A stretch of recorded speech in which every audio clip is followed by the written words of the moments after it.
Jackson trial? Oh, he's still dead, isn't he? Still dead.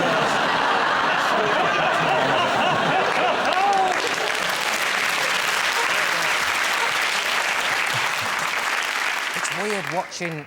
You just watch it and you think, this can't be an actual trial because it's on telly. Like, if it was a trial, you keep expecting it to turn into a musical. Like, when he takes the stand, you go, do you swear to tell the whole truth? I'm sorry, Miss Jackson. It does feel weird. And, you know, he's such a kind of... He's a weird character, the Doctor, isn't he? One of the things that came out this week is he didn't know how long it had been since he stopped breathing because he didn't have a watch. Like, he's a doctor. Like, I'm becoming more and more convinced that he's Dr. Hibbert from The Simpsons. I think there'll be a bit this week when they question him and they go, were you there at the death? And they go, why do you not have a watch if you're a doctor? The recording has come out now of Michael Jackson talking, but it doesn't really sound like him. It's out because he's not putting on a high-pitched voice. He's got a deep voice. Have we got the recording? Yeah, I'll just... John, help us out, do the recording. Yeah. Hello there, it's Michael Jackson here. I'm feeling queasy. You have to ask the question, why would someone need to have such serious medication just to get to sleep? What was stopping them getting their sleepy buys? Why couldn't at night time they just go... Why, every night they'd lie down and just go...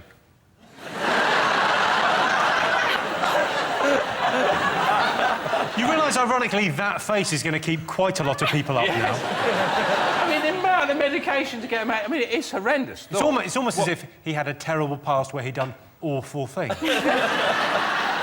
It's a very sad story. It's a very sad story. Luckily, it's quite funny as well. They've discovered that in the autopsy that Jackson had 8 different, chemicals in his body. I mean, 2 of those were artificial colouring.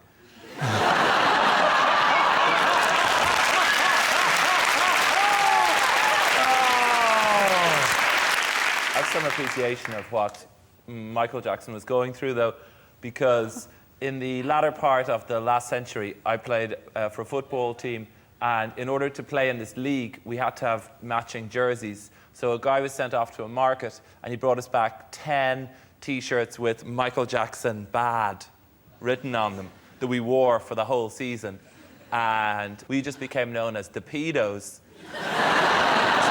The problem was the team adopted that. So you'd have someone like, we'd be 2-0 down, but they'd, come on, pedos, let's raise it for the last quarter. Apparently, Michael Jackson was concerned he was going to get murdered as well. That's come out of the trial. It doesn't look so mental now, does it? Yeah. I thought he was going to get murdered for all his music rights, which suggests a gross misunderstanding of how music rights get passed along. It isn't a question of, well, I shot him. They're mine now. It's weird. There's a lot of conspiracy theories about it. There's a lot of people thinking that, something untoward has happened because he was worth so much money and he was kind of worth more dead than alive. Did you do it? There does seem to be an acceptance that he was definitely murdered. LaToya Jackson put on Twitter, which I don't think you were allowed to do during a trial. A what?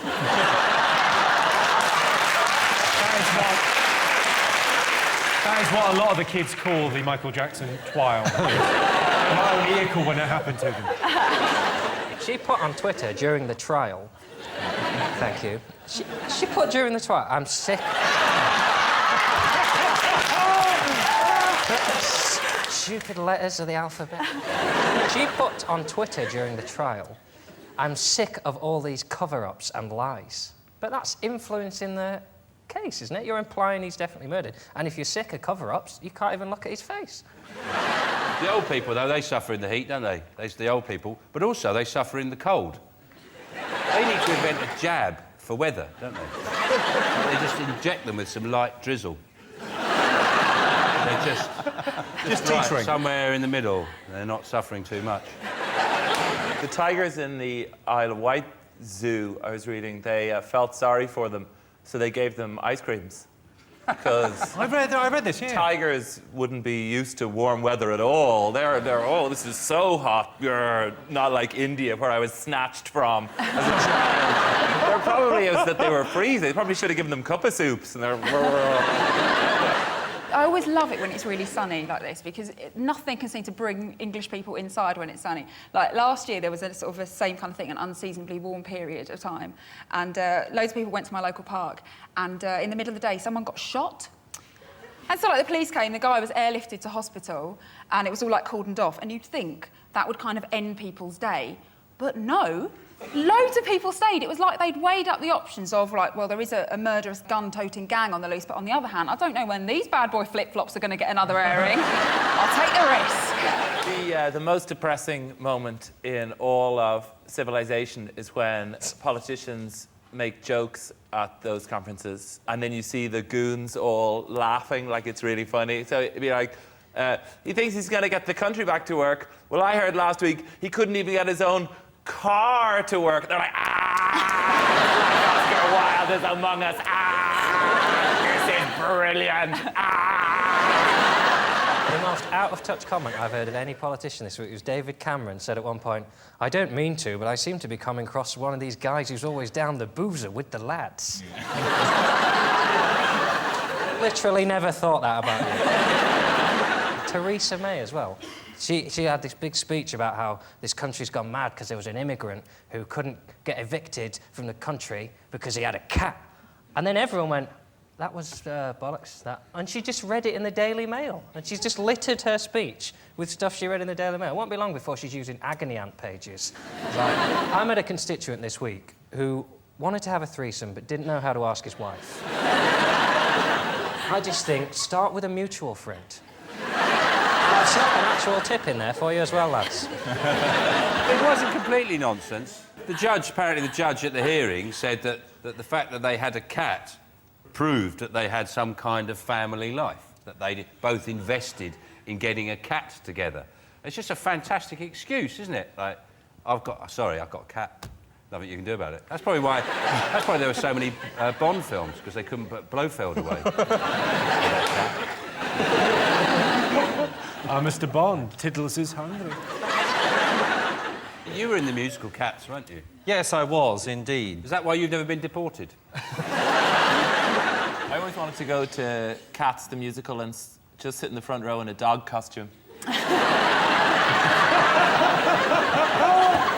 have plenty of dogs on, Strictly, so we're OK. Saucer of milk, he hasn't lost it, has he? Rick, have you been watching the conference? Did you see any of it? Yeah, I mean, I'm going to slightly defend Cameron. I think his cat joke was quite good. Tell us his cat joke. We'll be I'm the going judge to read it of this. out. Here at this conference, we've been recording audiobooks for the blind. So he's a nice guy. I think after yesterday, we should probably have a group reading of Mog the Cat. Although if you, like me, read that book to your children at bedtime, you'll remember that Mog the Cat helps the police to catch the burglar, not keep him in the country. And that is it. That's the end of the joke. Thing is, Rick, it's the way he tells them. He's got a thing, hasn't he? He'd have done it like this, but the cat wouldn't help catch the burglar. He'd kick them in the country. Yeah! He'd do it like that. And then the goons. Cameron would have been better, I think, doing Mrs. Slocum pussy jokes. I think he'd have upset the sisters, though, because he's already in trouble with them, isn't he? If he'd done pussy Yeah, the jokes. Tory party is in trouble with the lady. They say they're not sort of appealing to female voters. I'll check in. Ellie, would you vote Tory? I think David Cameron is probably getting a bit of a hard time about the whole sexist thing, because I think if you look at his relationship with his wife, it all seems kind of equal. Like, she came to the conference with him. She obviously had to leave 3 hours before it began because it was man's business. She couldn't understand it. But then she came back for his speech because she had to iron his shirt. But I think they've got a good relationship, I think. Sorry, I wasn't really listening to her talking.